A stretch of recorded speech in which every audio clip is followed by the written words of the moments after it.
ter entendido isso e agora permitir que o time jogue de uma maneira que tem mais a ver com o perfil da elenco. Aí, naturalmente, as coisas melhoram, mas ainda não está perfeito. Tomar gol todo jogo é um problema. Ontem estava 5-0, tomar gol não tem problema nenhum. Tomar gol quarta-feira é outra história.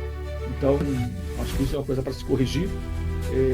Com Claro. dias de treinamento, o Jardim ia melhorar o time. Primeiro, dias de treinamento não são garantia de que o time nenhum vai melhorar. E depende do que você vai fazer para melhorar o time. O que está acontecendo no Flamengo é muito claro. Tá? O técnico desistiu de fazer mudanças mais, assim, digamos, profundas na equipe, na forma de jogar. Os jogadores, de certa forma, também foram importantes para retomar um pouco não, boa parte do que se fazia no ano passado, na proposta de jogo. E o técnico tem o mérito de fazer os ajustes dele sem querer ser mega autoral, sem querer fazer mudanças profundas na forma de jogar de um time vencedor que ele assumiu e o técnico anterior foi absurdamente demitido, mas era uma má fase, não era um fim de linha, não era um ciclo encerrado, foi uma má fase que seria, acho que superada naturalmente, na minha opinião, com um ou com outro. Aí ele muda a forma de jogar do Flamengo. Isso é uma obviedade que as pessoas não podem apagar. O Flamengo passou a ser um time de trocação, um time muito mais disposto defensivamente, ainda toma gol todo jogo.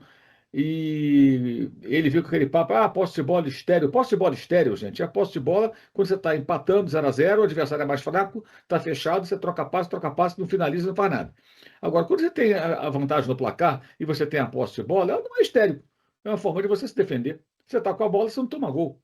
O Brasil de 94 fazia isso, a Espanha campeã do mundo fez isso. 94, 2026.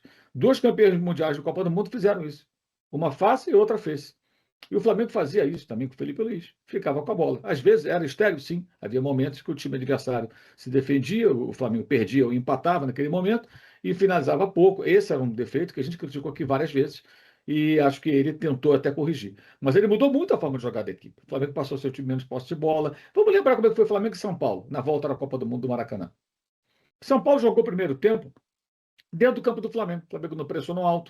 O Flamengo tentou jogar em transição, não funcionou. E quanto ao Inter, também aconteceu. O Inter estava totalmente desmobilizado, o Beira-Rio vazio, o time em crise. Agora melhorou, porque empatou aquele jogo, até teve mais perto da vitória, eliminou o Corinthians na Copa do Brasil. Então o Inter renasceu, mas naquele momento o Inter estava muito, muito fragilizado. O Flamengo também não se impôs. E aí os jogadores saem, né? Danilo, Varela, falando: temos que mudar a forma de jogar e tal, em outras palavras. Foi o que eles falaram. E foi o que aconteceu. Eu acho que os jogadores, de alguma forma, interferiram nisso, junto ao técnico, que é perfeitamente natural e saudável. E acho que é natural que o técnico também ouça. Cara, tentei mudar aqui esse tipo. Cara, o modelo do jogo do ano passado é maduro, competitivo, vencedor. E o perfil da equipe é esse, gente. O Flamengo não é um time forjado para ser um time de transição. Até o André Rocha lembrou aqui outro dia. Sampaoli, Tite, técnicos que passaram pelo Flamengo que gostam de time de posse de bola. Rogério Ceni. Então, você vai formando um elenco para jogar de uma maneira. De repente, com aqueles jogadores muda radicalmente. Foi uma tentativa equivocada, que eu acho que é o mérito do técnico também. Eu estou aqui elogiando, não estou criticando. Ter entendido isso e agora permitir que o time jogue de uma maneira que tem mais a ver com o perfil do elenco. Aí, naturalmente, as coisas melhoram, mas ainda não está perfeito. Tomar gol todo jogo é um problema. Ontem estava 5-0, tomar gol não tem problema nenhum. Tomar gol quarta-feira é outra história. Então, acho que isso é uma coisa para se corrigir.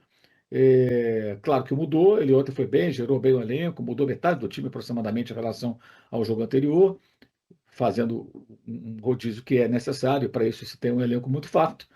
E acho que agora o Flamengo está num momento realmente interessante, tirando proveito de uma fase terrível do Palmeiras, que não é de hoje. Antes da Copa do Mundo, o último jogo do Palmeiras foi uma vitória sobre a Chapecoense, com polêmica, com gol anulado, pênalti esquisito ali que marcaram também para a Chapecoense que perderam, muita reclamação. O time já vinha jogando mal antes da Copa. E a vitória sobre o Flamengo do Maracanã é uma vitória meio assim, mentirosa, porque foi 3-0 com duas falhas do Rossi e a expulsão do Carrascal com 20 minutos e os erros do técnico, que ao invés de tentar defender um 0-0 que seria bom para o Flamengo ali no campeonato, naquele cenário, soltou o time. E aí ofereceu muito campo, o Palmeiras começou a ter chance e ainda assim só fez os gols em falhas do Rossi. Poderia ter feito os gols até com mais facilidade. O Palmeiras podia ter metido uns 5 no Flamengo aquele jogo. Teve tudo para isso. Tudo para isso. Então, mesmo assim, não dá para dizer que foi uma grandíssima atuação. Ganhou de vitória, com 2 a mais. O melhorzinho do Palmeiras até agora foi o jogo do Coritiba, lá em Curitiba. Sendo que o Coritiba, curiosamente, é melhor fora do que em casa. Então, o Palmeiras já vem há algum tempo nesse processo assim, de queda, que o Flamengo demorou a aproveitar. Já poderia ter explorado. No confronto direto, se não tivesse acontecido a expulsão, tivesse uma estratégia mais adequada, quem sabe poderia ter conseguido arrancar um empate. O Corinthians arrancou um empate jogando uma parte do jogo com 9 contra esse Palmeiras. Né? Imagina, se fosse empate, eram menos 2 pontos do Palmeiras, mais um do Flamengo. Quem seria o líder? Flamengo, hoje, pelo saldo de gols, com um jogo a menos. Se o Flamengo tivesse vencido São Paulo e Inter, que eram jogos vencíveis, digamos assim, também seria líder.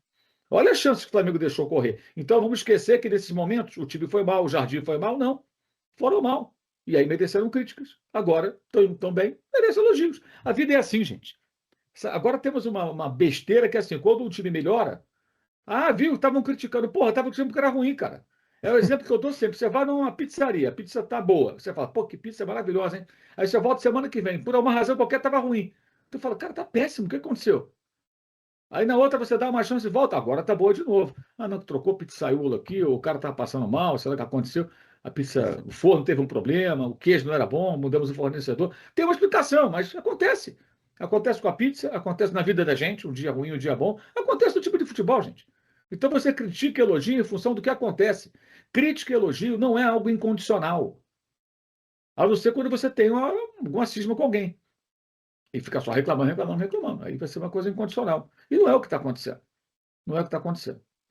Então, acho que já era para o Flamengo ter se aproximado do Palmeiras há mais tempo. O Palmeiras está dando esse sinal, ó, não é de hoje.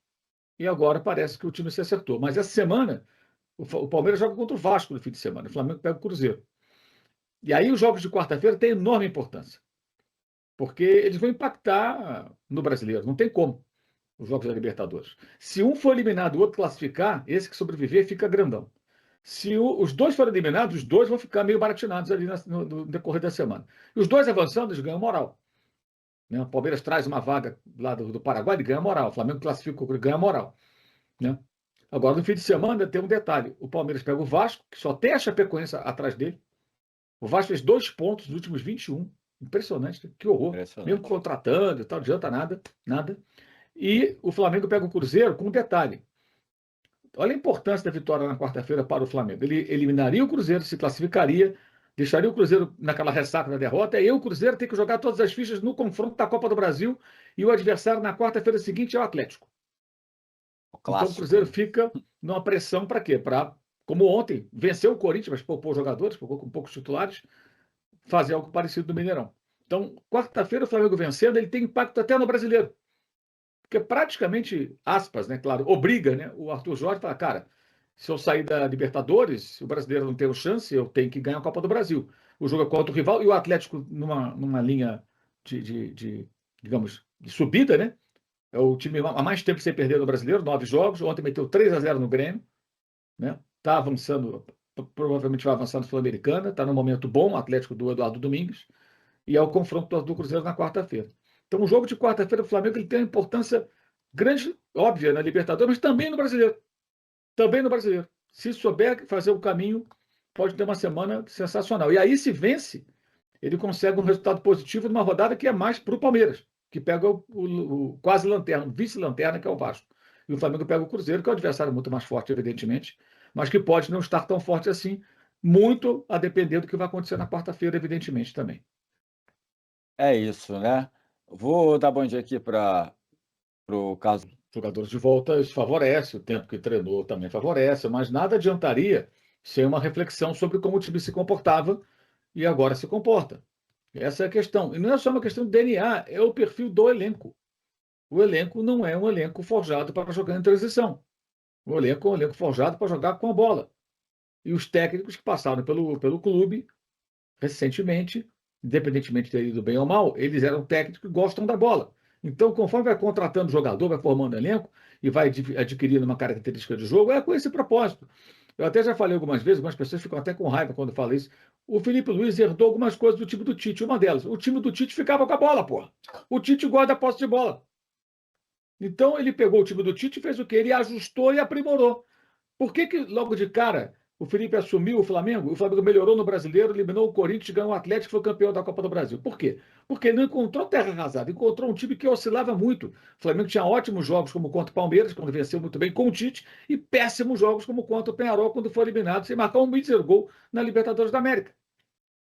Então o time tinha momentos. Por isso que eu falava, o trabalho do Tite para mim era razoável, porque tinha bons momentos e momentos muito ruins. Então, na média, era razoável. E o razoável para o Flamengo não basta. Como para o Palmeiras não basta. O razoável basta se você tem um time razoável. Se você tem um elenco forte, não basta ser razoável, tem que ser bom pra cacete, cara. Pô, senão não é o bastante. Assim é a vida, né? Então, ele herda alguma coisa que, digamos, ele pegou uma máquina com defeito e ele consertou rapidamente, mas não estava na estaca zero. E aí ele aprimora muito o time. O jogo área defensivo melhora, a pressão alta melhora, a posse de bola, o trabalho, o controle do jogo pela posse. Tudo isso melhora muito. Aí o Flamengo tem uma fase ruim no começo do ano, mas não é para o novo técnico pegar tudo e jogar no lixo. É pegar aquilo e falar, cara, eu vou retomar o que tem de bom, vou observar o que tem que melhorar e vou aprimorar o time. Por exemplo, a questão da maior objetividade nas finalizações. A gente falou aqui N vezes sobre um Flamengo que ficava com a bola, e às vezes demora para finalizar. O Felipe parecia ser adepto daquela coisa de finalize só com boas condições. E às vezes no futebol você tem que finalizar, mesmo que as condições não sejam as mais adequadas. Porque você pressiona, incomoda, faz o goleiro trabalhar, ajuda, atrás a torcida, né? Empurra o adversário. E isso o Jardim até começou a fazer no começo. Então, acho que é uma fase de uma transição no trabalho em que ele está entendendo como o time rende mais. Os jogadores também pediram por isso publicamente, gente. Falaram publicamente, Danilo e o Varela. Você acha que só os dois pensam assim? Você acha que o Jorginho gosta de jogar em transição? Gente, o Jorginho, que é um cara que comanda a saída de bola, que faz a bola girar, vem aqui, dá em mim, volta do outro lado e tal, e circula, e dá, e pá. Você acha que ele quer? Não, o jogo dele não é esse, porra. Óbvio que não é esse. É evidente que não é esse, porra. Então, esses jogadores não estavam, obviamente, gostando, porque aí o pessoal fala, corpo mole, não sei o quê. Não é corpo mole nada. Esses caras querem vencer, gente. Se você pegar hoje qualquer jogador do Palmeiras, jogador de alto nível, e tiver uma conversa particular, portas fechadas, daquela que só, não vai sair dali, tipo uma terapia, eu duvido, mas duvido que nenhum deles fale assim, cara, a gente quer jogar da maneira que funciona, a gente quer ganhar, eu quero ganhar, porra, o cara quer ganhar.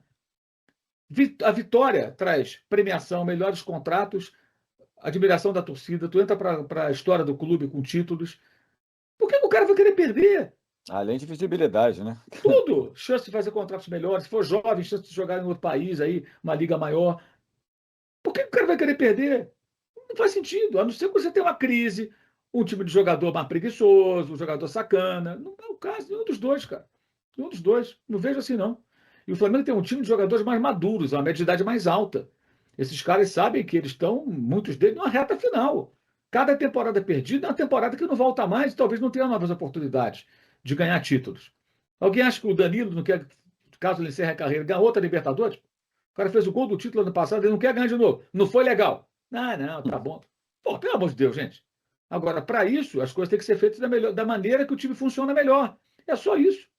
É apenas isso. Eu acho que agora a coisa meio que se ajustou. Me se ajustou. Agora, o Flamengo tem que aproveitar esse momento, porque o Palmeiras a qualquer momento pode conseguir se reencontrar.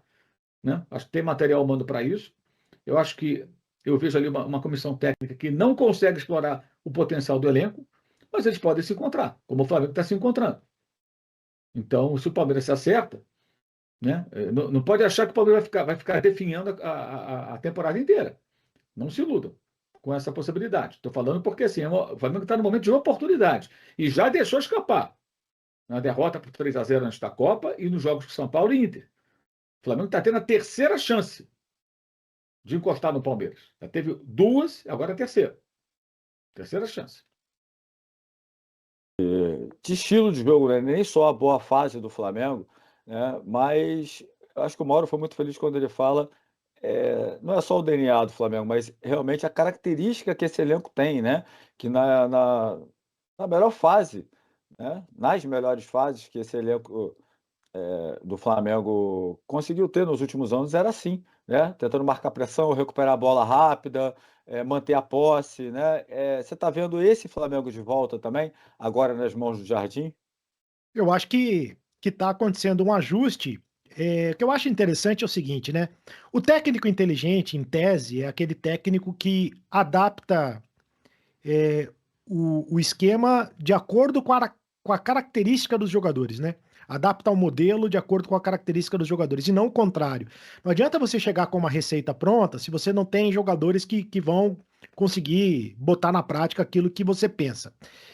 Acho que tem muito do erro da direção do Flamengo, quando demitiu de maneira bizonha o Felipe Luiz. Tudo bem, já é passado, mas você contrata um técnico, o Leonardo Jardim eu acho que é muito bom técnico. Eu acho que o Felipe Luiz é mais técnico do que o Leonardo Jardim, é melhor do que o Leonardo Jardim, mas o Jardim é bom técnico. Só que se você contrata um técnico que tem o estilo de jogar da transição, foi assim o ano passado no Cruzeiro, tinha uma amostragem de como ele jogava no Cruzeiro, e o time do Cruzeiro do ano passado jogava em transição, é óbvio que vai existir um conflito, vai existir um choque, né? Ou no mínimo você tem que ter uma conversa com o técnico, olha, aqui no Flamengo a gente gostaria de jogar de outro jeito, ou seria mais inteligente jogar de outro jeito, porque tem jogadores com outras características. Eu acho que está havendo um ajuste, né? A gente tem que ver a sequência como vai ser. O Mauro tem razão, esse meio de semana vai ser muito importante, né? Esses jogos de Libertadores. Não tem como não influenciar é, no final de semana. Não vai ter aquela história de agora eu tiro o chip e boto o chip do Campeonato Brasileiro. Não, vai estar tudo misturado,